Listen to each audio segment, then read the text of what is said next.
Hi there. In this video, we're going to talk about what happens when we write the Fourier series at a point of discontinuity. So we kind of have been doing this so far in the videos where we've been writing the Fourier series for a few types of functions. So let's just look at what happens when we have a point of discontinuity. So we could have one function at a certain point, whatever it may be, and we have our point of discontinuity. And then we have another function. So the function is piecewise continuous. And we said that this is one of the conditions for which we should be able to write the Fourier series for.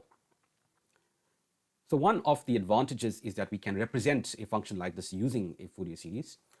But the question is, what do we get when we try to see the Fourier series at this point of discontinuity? So at x1, we have two y values. We have the y value associated with this top function. Maybe we can call that y1. And we have the y value of this other function, y2. So we remember that the Fourier series consists of infinite terms. So f of x is equal to a naught over 2 plus this infinite sum where n starts from 1 and goes to infinity of an cos nx plus bn sine nx.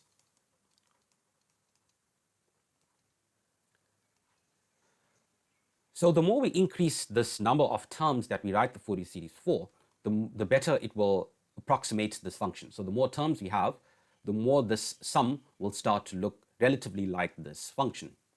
But what happens at this point of discontinuity? What value does the Fourier series take at x1? Does it take the value y1 or y2? Well, the answer is that it takes a value in between. So it literally takes on the average value. The Fourier series converges to the average value. So at x1, or maybe we'll just write f of x1. So what it approaches is the average value. So it's y1 plus y2 divided by 2. So if we write the Fourier series for this function like this, for this period, and we substitute in x1 into this Fourier series for all our cos terms and sine terms and whatnot, and then we try to get a converged value, we try to assess what the Fourier series converges to at x1, we will find that it's the average. So y1 plus y2 divided by 2. So it's this value in between. So we can just illustrate that point with just a simple example for a function that we have written for. So we have, there's our point of discontinuity at x is equal to 0, and from minus pi to 0 we have the value 0, and then from 0 to pi then we have the y value taking on a. So if we were to write the Fourier series at x is equal to 0, this is our point of discontinuity, we should find that the Fourier series at this point will take on the value a over 2. So let's try to see that quickly. Let's just write the Fourier series. The Fourier series, we remember, we wrote it on the top. So f of x is equal to a naught over 2 plus sum an cos nx plus bn sine nx. So we'll just determine this coefficients quickly.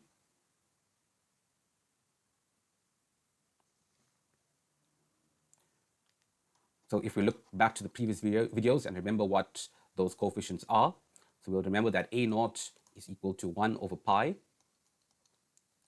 times the integral from minus pi to pi of f of x dx. And we substitute these things in. Well, from minus pi to 0, we're going to have 0, so there's no point in substituting that in. However, from 0 to pi, we have the value a, so we'll just do that. So we have 1 over pi, integral from 0 to pi of a dx. And if we evaluate that, we'll get 1 over pi. And the integral of a is just ax, since we're integrating with respect to x. And that's being done from 0 to pi. And if we substitute in pi here, we'll see that this pi will cancel out with this pi that's in front. So what we'll be left with is a. So a naught is simply equal to this value a. So let's do it for the rest of the coefficients.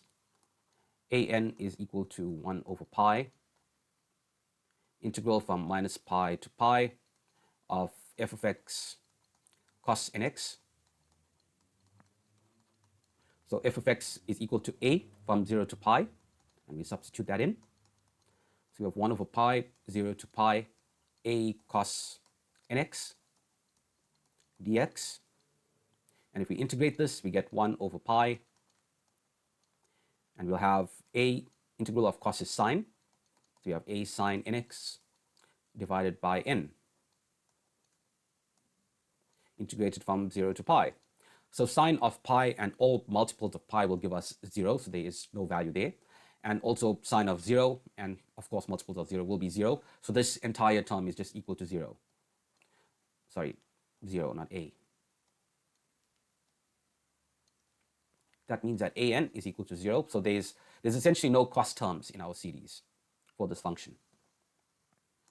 So just quickly, bn. So bn is equal to 1 over pi, integral from minus pi to pi of f of x sine nx dx. And we're integrating from 0 to pi once more, and our function is just the value a. And we have sine nx, and we just integrate this. So that's 1 over pi. The integral of sine is minus cos. So we have minus a cos nx divided by n from 0 to pi.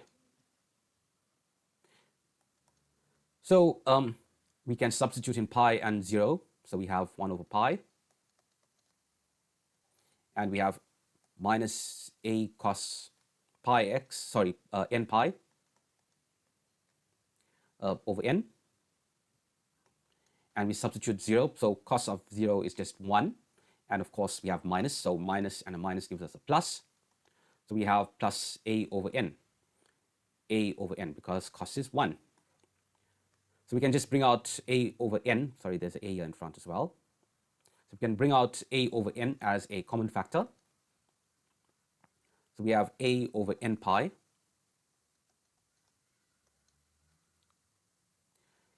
And this a over n, well, that's just 1 because we brought it as a common factor. And now we have cos n pi.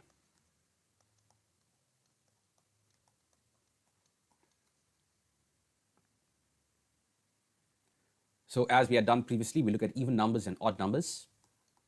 So for even numbers, cos of n pi takes on the value of 1.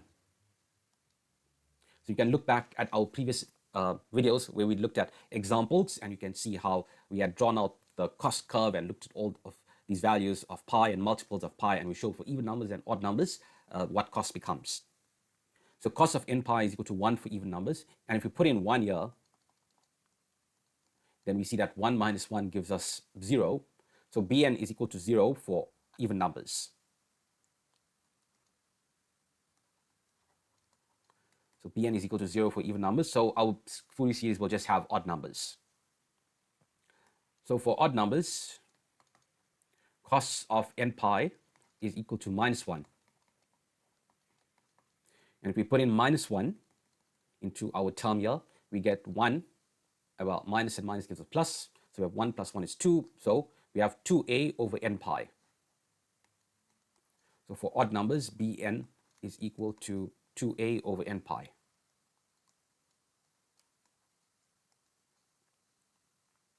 So we can write our Fourier series out quickly. And then we have f of x is equal to a naught over 2. So we had seen just now that a naught was equal to a, the value a in the function. An was equal to 0. And bn, we only had bn for odd numbers, and they took on this value 2a over n pi. So we have a naught over 2. So a naught was 8. So we have a over 2. And we have plus. Remember that there's no an terms. So there's no cost terms inside our series. And in our coefficients, we have 2a over n pi. So 2a over pi is a constant. So we can bring that in front of the sum.